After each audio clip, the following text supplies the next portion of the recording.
Storage device నుంచి data ఎట్లా recovery చేయాలి అనే కంప్లీట్ గైడెన్స్ అనేది ఇన్సైడ్ ద కోర్స్ అయితే అవైలబుల్గా ఉంది.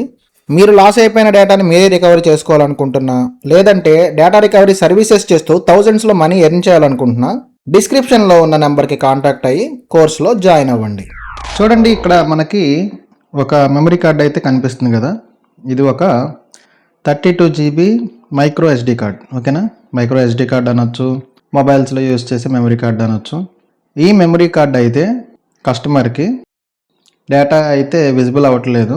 కస్టమర్ ఫార్మెట్ కూడా ట్రై చేస్తే ఫార్మెట్ అవ్వట్లేదండి. నెక్స్ట్ నుంచి నాకు డేటా అయితే విజిబుల్ అవ్వట్లేదు. నా ఇంపార్టెంట్ డేటా ఉందండి ఇందులో, పిల్లల ఫోటోలు అవి ఉన్నాయి అని చెప్పేసి అన్నారు. ఓకేనా, వీడియోలు రిక్వైర్మెంట్ ఉన్నాయండి అని చెప్పేసి కస్టమర్ అయితే చెప్పారు. ఈ డేటా ఎట్లా రికవరీ చేయాలో చూద్దాం. ఓకేనా,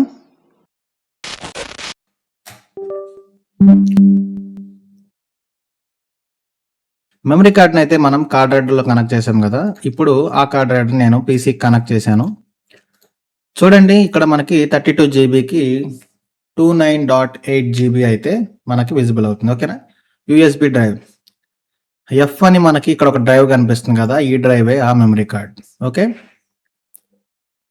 సో నేను ఇప్పుడు ఏం చేస్తానంటే ఫార్మేట్ చేయడానికి ట్రై చేస్తున్నాను. చూడండి, ఓకే, కెపాసిటీ యాస్టీస్ ఉంది, full capacity, FAT32 default or NTFS అయినా మనం చేంజ్ చేసుకోవచ్చు. ఫైల్ సిస్టమ్ ఎక్స్పాట్ అయినా కూడా మనం సెట్ చేసుకోవచ్చు. నేను FAT32లోనే ఉంచుతున్నాను. ఓకే, అలొకేటెడ్ యూనిట్ సైజ్ అనేది నేను యాస్టీస్ అంతే వదిలేస్తున్నాను. మనకి కొన్ని సార్లు మనం ఏం చేస్తామంటే డిఫాల్ట్గా ఏవేవో సెట్టింగ్స్ పెడతాం, వాటి వల్ల మనకి ఒరిజినల్ సెట్టింగ్సే ఉంటే బెటర్ ఏమో అనిపించినప్పుడు రీస్టోర్ డివైస్ డిఫాల్ట్స్. ఓకే, చూసారుగా, నేను క్లిక్ చేయగానే డిఫాల్ట్గా అంతా కూడా నార్మల్గా సెట్ అయిపోయింది. Quick format. ఓకేనా, క్విక్ ఫార్మెట్ అంటే మనకి హై లెవెల్లో పైనే ఫార్మెట్ అయింది. అదే మనం టిక్ తీసామంటే లో లెవెల్ ఫార్మెట్ అంటే డీప్గా మొత్తం డేటా వైప్ అయిపోయింది. ఓకే, సో ఎప్పుడు కూడా క్విక్ ఫార్మెటే బెటరు, బెస్ట్. నెక్స్ట్ ఇప్పుడు స్టార్ట్ చేస్తున్నాను. చూడండి, వార్నింగ్ వస్తుంది, పాపప్ అయింది చూడండి warning. Formatting will erase all data on the disk. To format the disk click okay, to quit click cancel. Continue చేయాలనుకుంటే ఓకే ప్రెస్ చేయండి, క్విట్ అవ్వాలంటే క్యాన్సిల్ ప్రెస్ చేయండి అని మనకి పాపప్ అయితే వచ్చింది. నేనైతే ఫార్మెట్ కంటిన్యూ చేస్తున్నాను. ఓకే, చూడండి, ఇక్కడ మనకి ఇంకొక డైలాగ్ పాపప్ అయింది. యాక్చువల్గా మనకి ఏమవ్వాలి, ఇప్పుడు మనం ఓకే ప్రెస్ చేయగానే ఇందాక క్విక్ ఫార్మెట్ అనేది కంప్లీట్గా ఇక్కడ ఈ బార్ అనేది కంప్లీట్గా గ్రీన్ అయిపోయి ఫార్మెట్ కంప్లీట్గా అని పడాలి. కానీ ఇప్పుడు చూడండి, అలా జరగలేదు. The disk is write protected అని ఒక పాపప్ అయితే మనకి కనిపిస్తుంది. ఇటువంటి పాపప్ అనేది ఎందుకు వస్తుందంటే, ఆ డివైస్కి ఏదైనా ఫిజికల్ డ్యామేజ్ అయినా, లేదంటే డివైస్ రన్నింగ్లో ఉన్నప్పుడు పదే రిమూవ్ చేస్తూ ఉన్న ఈ కండిషన్లోకి స్టోరేజ్ డివైస్ అనేది చేంజ్ అయ్యిద్ది.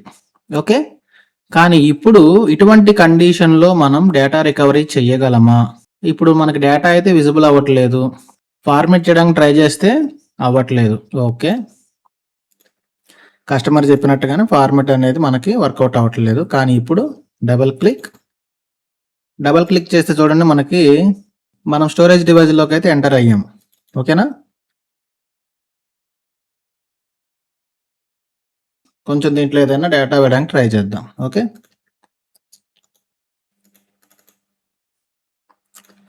నేను ఇప్పుడు F డ్రైవ్లో ఒక ఇమేజ్ని కాపీ చేయడానికి ట్రై చేస్తున్నాను. Okay, paste.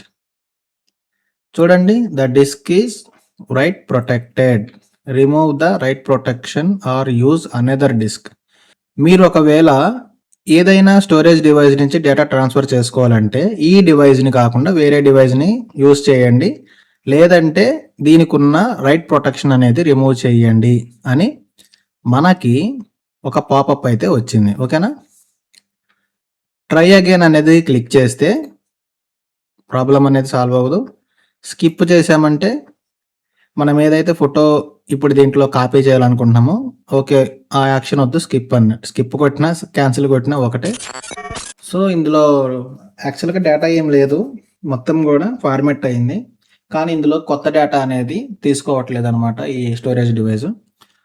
ఇప్పుడు ఇటువంటి కండిషన్లో మనం ప్రీవియస్గా ఉన్న డేటా రికవరీ చేయాలంటే సింపుల్గా ఏ స్టోరేజ్ డివైస్ నుంచి డేటా ఎట్లా రికవరీ చేయాలి అనే కంప్లీట్ గైడెన్స్ అనేది ఇన్సైడ్ ద కోర్స్ అయితే అవైలబుల్గా ఉంది.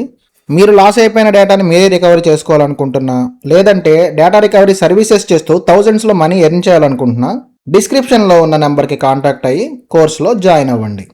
నేను మీకు థియరీలో రైట్ ప్రొటెక్టెడ్ గురించి చెప్పలేదు, అన్అలొకేటెడ్ గురించి కూడా మీకు చెప్పలేదు.